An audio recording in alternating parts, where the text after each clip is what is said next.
মাহফুজ দুজনই রয়েছে। কুট্টুস নাজার blade 3 versus 2 scenario. হয়তোবা কুট্টুসকে স্পট করা হয়েছে অলরেডি।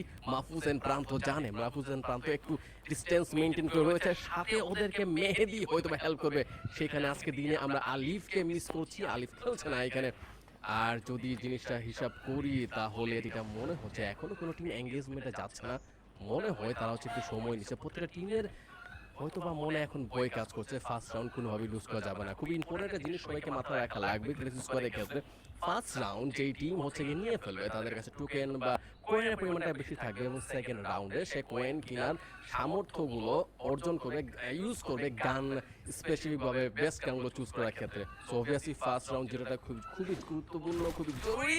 আমরা এখন দেখতে পাচ্ছিলাম নেজাতকে হ্যান্ডগান দিয়ে একটু পুশ করতে, যেখানে হয়তো ড্যামেজ দিয়ে দিচ্ছিল অলমোস্ট। হেডশট যদি কানেক্ট হতে পারতো তাহলে বেস্ট হতো, বাট হেডশট কানেক্ট হয়নি। এখনো কেউ এঙ্গেজ হতে চাচ্ছে না। চারজন মেম্বার হচ্ছে কি স্টিল দাঁড়িয়ে আছে এক জায়গাতে। ফ্লিকার আলাদা ভাবে একটু দূরে রয়েছে। আই গেস ফ্লিকার জানে ইয়া গোল টু প্রান্ত ডাউন হয়েছে, পিএডি ডাউন হয়েছে, রাত ডাউন হয়েছে। মাহফুজ ছিল, মাহফুজ এখন নিচেও চলে গেল। রিটোপন ফার্স্ট রাউন্ড হেরে গিয়েছে, গোল টু আরএসকে ফার্স্ট রাউন্ড জিতে গিয়েছে। টাকা পয়সার হিসাবে আরএসকে এখন এগিয়ে রয়েছে বর্তমানে। কি মনে হয় সেকেন্ড রাউন্ডে কি স্ট্র্যাটেজি হবে এই দুই টিমের?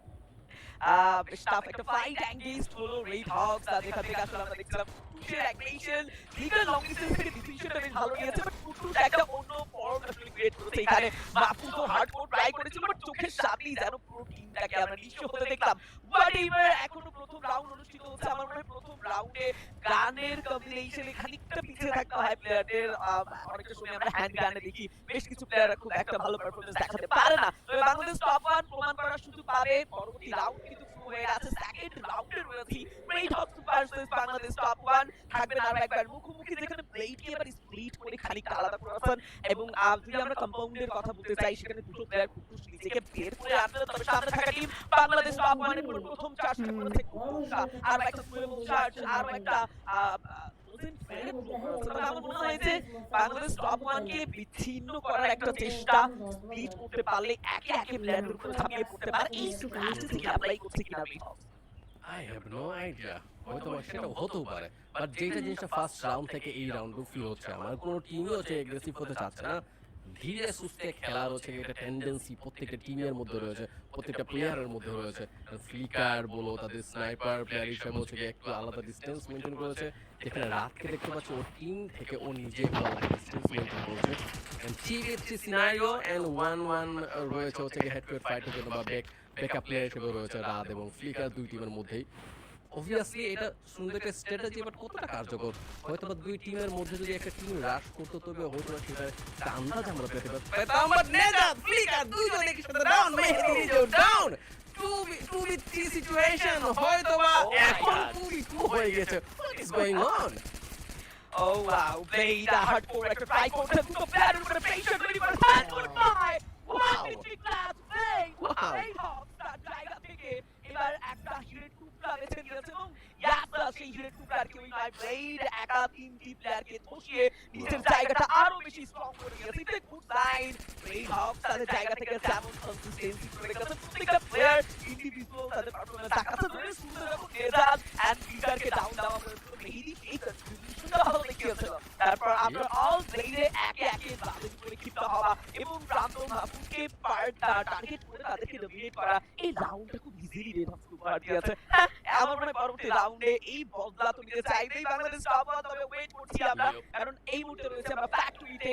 যদি আমরা চিলের নজরে দেখি, তবে বাংলাদেশ টপ 1 এখনো স্টে করছে অপর প্রান্তে। কোন প্রকার রাইট সাইড দিয়ে নরমালি আমরা যেটা দেখে থাকি সিএস মুডে, যে রাইট সাইড থেকে প্লেয়াররা প্রবেশ করে, তো সেই জায়গা থেকে আমার মনে হয় যে বাংলাদেশ টপ 1 সেরকম কোনো ডিসিশন এই ম্যাচে দিবে না, তারা ওয়েট করছে। বাট আরএইচ কে দুর্দান্ত ভাবে তাদের জায়গা থেকে কিন্তু রোটেশন নিচ্ছে, আমার মনে হয় খুব দ্রুত তারা ফাইটে এঙ্গেজ হওয়ার ট্রাই করবে। ইয়েপ, লেটস সি। বাস দুটো রাউন্ড শেষ হয়েছে, দুটো রাউন্ডে রেড হক হচ্ছে বুয়া কনফার্ম করতে পেরেছে নিজেদের জন্য। দুটো রাউন্ড জিতে গিয়েছে ওরা। সেকেন্ড থার্ড রাউন্ড এটা এখন যে হিসাবটা হচ্ছে আমার মাথায় ঘুরপাক খাচ্ছে, সেটা হচ্ছে দুই টিমের মধ্যে গানের হিসাবে কোন টিম এগিয়ে রয়েছে। হিসাব অনুসারে রেড হককে একটু এগিয়ে থাকা উচিত, কারণ ওদের কাছে পয়েন্ট রয়েছে, কিল রয়েছিল ওদের হাতে, এবং সেই হিসেবে গান ভালোই কিনতে পারার কথা। বিডি টোপনের থেকে বেশি পরিমাণে ভালো গানগুলো বাট যেটা ফিল হচ্ছে গান কম্বিনেশন এত বেশি আহামরি পার্থক্য নেই, বলতে না বলতে একটু ডাউন করা হয়েছে। রাত নকডাউন খেয়ে গেছে অলরেডি, কিল কনফার্ম এখনো হয়নি, হয়তো বা সুযোগ রয়েছে বাঁচানোর, সেটা বাঁচানো হয়েছে অলরেডি। 4v4 সিনারি এখনো স্টিল, এখনো স্টেবল, এখনো সুযোগ রয়েছে ব্রিটোপনের একটু অগ্রসর হওয়ার। ফার্স্ট রাউন্ড ফার্স্ট ম্যাচ হিসেবে যে ফিলিংসটা আমি পাচ্ছি এট লিস্ট, দুটো টিম কিন্তু রিস্ক নিচ্ছে না, এটা স্টার্টিং থেকে ফিল আসছে। বাট আর থেকে একটু চড়াও হতে দেখতে পাচ্ছি। ব্রিটোপন বারবার জুনের সাইডে চেপে যাচ্ছে, যেটা এখন উচিত না, তার উচিত ছিল মিডল জায়গাতে গিয়ে হয়তো স্টে করা, সেইখান থেকে হচ্ছে গিয়ে পুশ করা বা অ্যাগ্রেশন দেখানো। বা যেই জায়গাতে ওরা কাভার নিচ্ছে, জোন ড্যামেজ দিলে প্লাস যখন জোন ঘা ঘেসে যাবে তখন হচ্ছে গিয়ে বের হওয়াটা টাফ হয়ে যাবে, যেটা বলছিলাম। সেম ওই জিনিসটাই রাতকে নকডাউন করা হয়েছে। প্রান্ত মেহেদি মাহফুজ রয়েছে যারা ড্যামেজ খাচ্ছে প্রচুর। মেহেদি অলরেডি ডাউন, নেজাত কিলের উপর কিল লুফে নিচ্ছে। Wow, Exactly, wow. And এইটা নেজাত কুটুস ফ্লিকারের দেখা অনন্য মাত্রার পারফরম্যান্স আমরা পাচ্ছি। মেইন হক যেন ছেড়ে দিতে চায় না, আর একবার ওয়ান সাইডেড ডমিনেশন দেখতে পাচ্ছিলাম মেইন হক রাউন্ডটি হাত ধরা করছে না। তবে এই যে শুরুতেই এন্ড ফাইট দিয়ে প্রথম চার্জটা বের করা, তাদেরকে ডাউন করা, দেন একে একে মেইনের লং ডিস্টেন্সে জুমিন জুম আউট নেজাদের কানেকশন P90 দিয়ে জাস্ট অসাধারণ একটা মাত্রা তো যুক্ত করেছে আজকের টিমে। এবং সবথেকে মজার বিষয় ইলিসিস ভাই যে তিনটি রাউন্ড ব্যাক টু ব্যাক কিন্তু প্লেহফস কন্টিনিউ করে নিজের জায়গা থেকে নিয়েছে। তো দ্যাট মিন্স বাংলাদেশ টপ 1 কে এবার ভাবতে হবে নতুন স্ট্র্যাটেজি কি তারা তো কালেক্ট করবে কিনা, নতুন স্ট্র্যাটেজি ওয়াইজ আগাবে কিনা, কারণ সেম স্ট্র্যাটেজিতে কিন্তু বারবার প্রেসার ফেস করতে হচ্ছে। তো আমার মতে প্রথম দুটো তিনটি ম্যাচ প্রেসার ফেস করা খুবই স্বাভাবিক, যেহেতু প্রথম রাউন্ডটি আসলে বাংলাদেশ টপ 1 এর হাত থেকে বের হয়ে গেছে। পরবর্তী রাউন্ডে নতুন গান কম্বিনেশন নিয়েও সেভাবে বেড়ে উঠতে পারেনি। আমার মনে হয় তাহলে আরো একটা ম্যাচ আমরা দেখলে হয়তো বুঝতে পারবো যে আসলে সিনারিওটা কি, ফাইটটা কিভাবে এঙ্গেজড হচ্ছে। যদিও এবার মেহেদিকে আর্লি স্টেজে বেশ অনেকটা ড্যামেজ দিয়েছেন কাপমান মেহেদি। হাফছেন তবে স্নাইপার হাতে, এবার আবার ডাউন দ্য ব্রেক থাকবে, শট রয়েছে ফ্লিকার, চমৎকার একটা কানেকশন তুলে পড়েছেন লং ডিসটেন্স থেকে। আর একবার ফ্লিকার তার শাট আউট দেখাচ্ছেন। স্নাইপার হাতে ফ্লিকারকে আজকে নতুন দেখছি না, তবে ইটস টু সিএস মোডে স্নাইপারকে রাজত্ব করা খালি ফার্স্ট ব্লাড। আমার যেটা মনে হচ্ছে আজকে দিনে ব্রিটোপন এখনো স্টিল স্ট্রাগল করে চলেছে, এখনো গেমটা গুছানো হয়নি। কুটুসকে নোট করতে পেরেছে মাহফুজ, আই গেস কিলটা চলে আসবে, কিল চলে গিয়েছে। আর যদি বলি একই জায়গাতে যে থাকার যে টেন্ডেন্সি, এটা বোধহয় একটু চেঞ্জ করে ফেলা উচিত, না হলে হচ্ছে গ্রেনেড হামলা যদি হয় তাহলে তিনজনই একসাথে ড্যামেজ খাবে, যেটা হচ্ছে খুবই খারাপ হবে। ব্রিটোপন চাইবে না যে এই ম্যাচটাও, এই রাউন্ডটাও তাদের হাত থেকে হাতছাড়া হয়ে যাক। 3v3 সিনারিওতে রয়েছে ব্লেড, নেজাত, ফ্লিকার স্টিল অ্যালাইভ, প্রান্ত, মেহেদি মাহফুজ স্টিল অ্যালাইভ। সো এখনো চান্স রয়েছে দুই টিমেরই বুয়াটা কনফার্ম করা বা এই রাউন্ডটা নিজের খাতায় লিখে নেওয়ার। বাট যে হিসাবটা আমার মাথায় ঘুরপাক খাচ্ছে, রানসরা বেটার পজিশন অবটেন করে আছে, কারণ তারা একটা গুছালো পজিশন এখনো ক্যাপচার করছে। বাট একটু ব্রিটোপনের দিকে যদি নজরটা যায়, তারা একত্রে একই জায়গায় দুইজনকে নজর করা হয়েছে। Last on life flicker somehow ব্রিটোপন কেন জানি এখনো গুছিয়ে উঠতে পারছে না যে জিনিসটা দরকার ব্রিটোপনের, একটা স্ট্র্যাটেজি, একটা জায়গাতে না থাকা টেন্ডেন্সি, একটু গুছিয়ে খেলা, নিজের টিমমেটদেরকে হচ্ছে সাপোর্ট দেয়া, একটু দূরে একটু মানে আমি কি বলবো একটু অবস্থান মেইনটেইন করে, সেই জিনিসটা এখনো আসছে না। মনে হচ্ছে বিআর এর খেলার স্টাইল আমরা দেখতে পাচ্ছি ক্লাস স্কোয়াডে, যেটা এখনো এমন কোনো ভয় মানুষই নয়, উচিত স্ট্র্যাটেজিটা ক্লাস স্কোয়াডের মতো করেই সাজানো। কি মনে হয় গল্প? এক্স্যাক্টলি প্রিভিয়াস রাউন্ডটিতে মাহফুজ শুরুটা তো করেছিল ভালো, বাট সেই কনসিস্টেন্সিটা ধরে রাখতে পারেনি। আবার গ্রাউন্ড থেকে নেজাদের চার্জগুলো, দেন লং ডিসটেন্স থেকে ব্লেড যেভাবে প্রেসার করেছে, আমার মনে হয় এবার রেড হকসের জন্য এই রাউন্ডটা একটা আশীর্বাদ হতে পারে। আমরা অল আর দুটো রাউন্ড বের করলে কিন্তু তারা অলরেডি বুয়া সিকিউর করে ফেলবেন। তো পরবর্তী দুটো রাউন্ড বাংলাদেশ টপ 1 এর জন্য বেশ ক্রিটিক্যাল, তাদেরকে বুঝে শুনে স্টেপগুলো নিতেই হবে। আর একটি রাউন্ডও যেন হাতছাড়া না হয়ে যায়, সে ব্যাপারে তো মনোযোগী হতেই হবে। আফটার অল রেড হকস এগিয়ে যাচ্ছেন, তবে এইবার খানিকটা সারাউন্ডিং রোটেশন নিয়ে তারা কোনো প্রকার ফ্রন্ট ফেজে ফাইটে যাচ্ছে না। কুটুস, নেজাদা এবং প্রত্যেকটা প্লেয়ারের দিকে যদি একটু লক্ষ্য করি, তবে তিনটি প্লেয়ারকে আমরা একত্রিত দেখতে পাচ্ছিলাম, যে কোনো সময় ফাইটে তারা প্রবেশ করবেন। অলরেডি হয়তো টার্গেট করে নিয়েছেন লং ডিসটেন্স থেকে, খানিকটা চার্জ প্রোভাইডের চেষ্টা, ম্যাক্স তাদের ইউজার্স দেখা যাচ্ছে, বাট এখন পর্যন্ত কোনো প্লেয়ারের গায়ে তেমন কোনো ড্যামেজ কানেক্ট হয়নি। তবে ইয়াস বাংলাদেশ টপ 1 তাদের জায়গা থেকে খুব ভালো ডিফেন্স করছে। এই মুহূর্তে অ্যাটাকিং মোডে খুব একটা না থাকলেও তাদেরকে ডিফেন্সিভ মোডে কিছু দেখাই যাচ্ছে। অলরেডি ডিফেন্সিভ মোডে এখন তাদের প্রয়োজন। আফটার অল রেড হকসের ব্যাক টু ব্যাক চাকরি না সিকিউর করে নেওয়া, এটা বাংলাদেশ টপ 1 কে বেশ ভালো আছে। তবে এবার শট রয়েছে, প্রম্পট ডাউন হয়ে যাবে, পাল্টা আঘাত ফ্লিকারও ফেস করেছে কিন্তু, বাট কুটুস আরো একটা কানেকশন, আরো একটা শট ব্লেডের পক্ষ থেকে মাহমুদ ডাউন হবে and goodbye Bangladesh top 1 wow what an unbeatable performance Red Hawks Blade Kutus নির্জাত and a flicker domination নিয়ে আসলে প্রশ্ন তো একেবারেই যায় না এই যে ফাইটটা থেকে একটু লক্ষ্য করুন মৈত্রীর ভাই যেখানে ফ্লিকার প্রথমে ডাউন হয়েছে তারপর একে একে কুটুসের সাপোর্ট আর লং ডিস্টেন্স থেকে ব্লেডের ফ্লিকার এবং ম্যাক্স লেভেলে কুটুসটি কতটা ভয়ঙ্কর হয়ে উঠেছে